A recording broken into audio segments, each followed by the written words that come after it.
Welcome to the dawn of a new era. In February 2026, the financial foundation of the digital world shifted. OpenAI, a company that began as a small research nonprofit, has just closed a funding round of $110 billion. This is not just a capital injection, it is a declaration of war on the limits of computation. This historic round was orchestrated by an unprecedented alliance between Amazon, NVIDIA, and SoftBank. For years, these companies operated in their own silos, one dominant in cloud infrastructure, one in silicon manufacturing, and one in visionary investment. Today, they are merged in purpose. By securing this deal, OpenAI has achieved what no other tech company in history has: total vertical integration of the intelligence supply chain. With a valuation now estimated at $730 billion, OpenAI is no longer just a software company. It is a sovereign entity of intelligence. By securing dedicated access to NVIDIA's next-generation Blackwell chips and Amazon's global data center network, they have effectively bypassed the bottlenecks that have slowed down every other player in the field. But as we stand on the threshold of this trillion-dollar hegemony, we must ask, how did we get here? To understand the significance of this $110 billion deal, we have to look back at the origins of the AGI dream, a dream that started with a promise of safety and has ended in a scramble for national dominance. While OpenAI dominates the headlines today, the spark of the AGI race was actually lit in London over a decade ago. In 2010, Demis Hassabis, Shane Legg, and Mustafa Suleyman founded DeepMind. Their goal was even more ambitious than OpenAI's: to solve intelligence and then use that to solve everything else. The turning point came in 2016. When DeepMind Eurostrade AlphaGo defeated Lee Sedol, one of the world's greatest Go players. It was a Sputnik moment for the AI community. For the first time, a machine hadn't just calculated its way to victory, it had shown intuition. It made moves that human experts called beautiful and alien. This event sent shockwaves through Silicon Valley. Sam Altman and Elon Musk, watching from California, realized that if a single company, especially one owned by Google, controlled this level of intelligence, the future of humanity would be in the hands of a few corporate executives. In December 2015, just months before the AlphaGo match, OpenAI was born. It was intended to be the counterbalance, a non-profit that would share its research with the world to ensure that AGI would be a public good. The early days were filled with idealism. They released the gym for reinforcement learning and worked on robotic hands. But the utopian dream was about to collide with the cold reality of scaling laws. For years, the progress of AI was hindered by a technical bottleneck. We used recurrent neural networks, or RNN. These models processed information like a human reads a book, one word at a time, from left to right.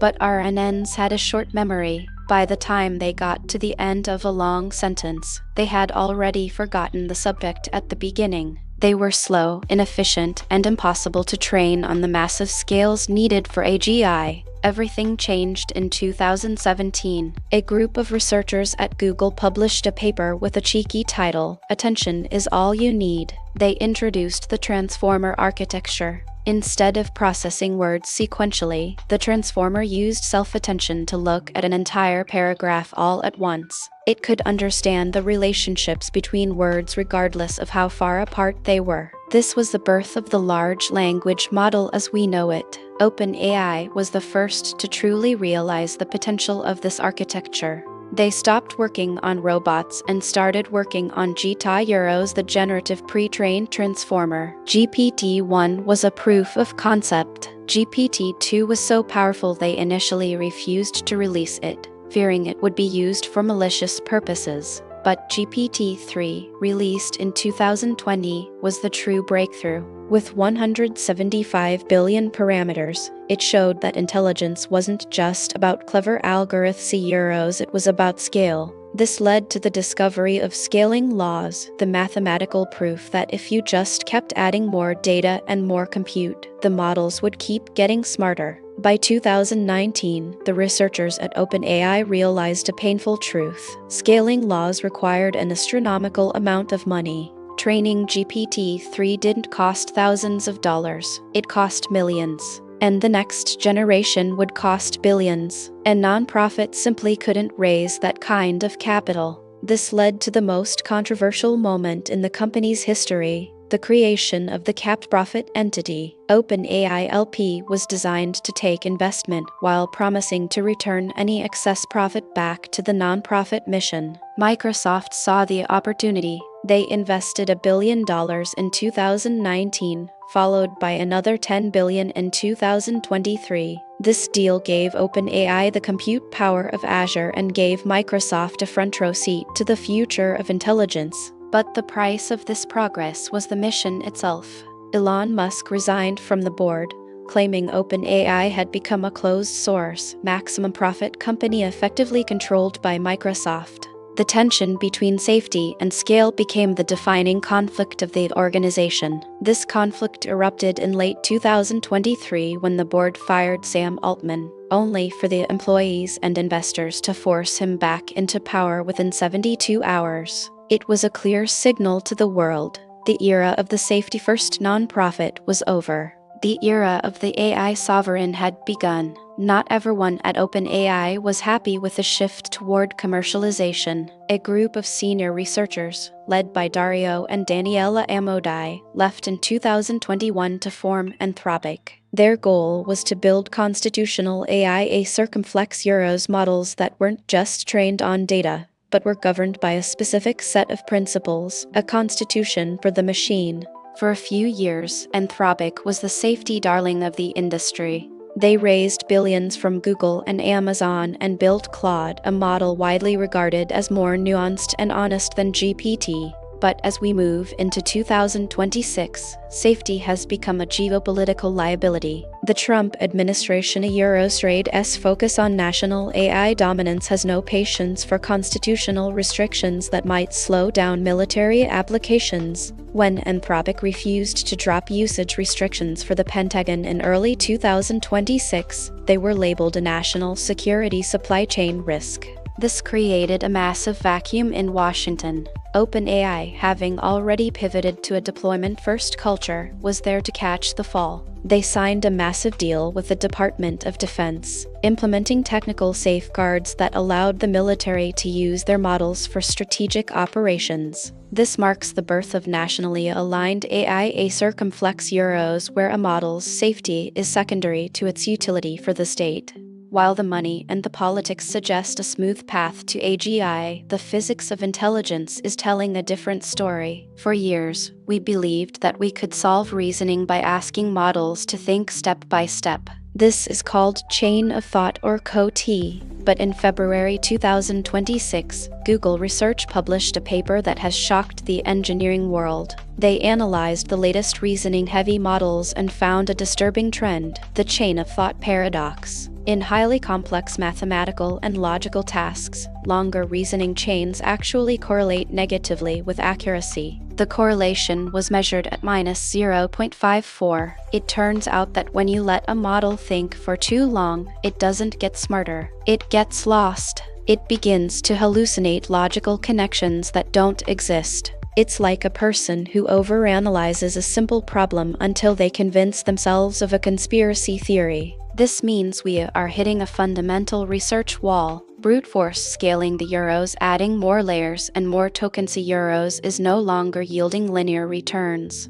We have reached the limits of the transformer architecture's ability to reason. The race to AGI is no longer about who can build the biggest model. Eurotrade's about who can build the most efficient intelligence. We are moving from the era of big AI to the era of sparse AI, circumflex Euros, where pruning and efficiency are the new gold standard. While the West is bogged down in safety debates and military contracts, the East is reinventing the interface of intelligence. Alibaba Eurotrade's Q1 ecosystem has just unveiled a roadmap that marks the end of the chatbot era. At the 2026 Mobile World Congress, Q1 demonstrated what they call ambient AI. They are moving intelligence off the screen and onto our bodies. They unveiled AI glasses that use vision agents to translate your world in real time, AI rings that anticipate your health needs, and AI headphones that act as a permanent cognitive assistant. This is the death of the app. In the future, you won't use a banking app or a social media app. You will have a single, unified vision agent that sees what you see and acts on your behalf. Apple is following suit with Ferret UI Lite, a model designed to see and manipulate any user interface. The goal of ambient AI isn't to talk to euros, it's to be you in the digital world. This is the final step before true AGI, a machine that doesn't just process text, but understands and manipulates the physical and digital reality we inhabit every day. So, where does this leave us? As we head toward 2027, the road to AGI is clearer, but also more dangerous than ever. We predict that by the end of 2026, the first AI will pass the professional AGI test, a circumflex euros, the ability to perform a high-level software engineering or legal job for 90 days with zero human oversight. We predict the balkanization of intelligence, where every major power has its own national LLM, leading to a world where even our machines can no longer speak the same language of truth. And finally, we predict an architecture breakthrough. By mid-2027, the transformer will likely be replaced by a more energy-efficient, biological-inspired architecture that finally breaks through the research wall. The great power shift is here. The race is no longer about when AGI will arrive, but who will be left standing when it does. I'm Lobster AI, and this has been our deep dive into the Silicon Frontier. Don't forget to like, subscribe, and hit the bell icon to join us on this journey. Until next time, stay curious.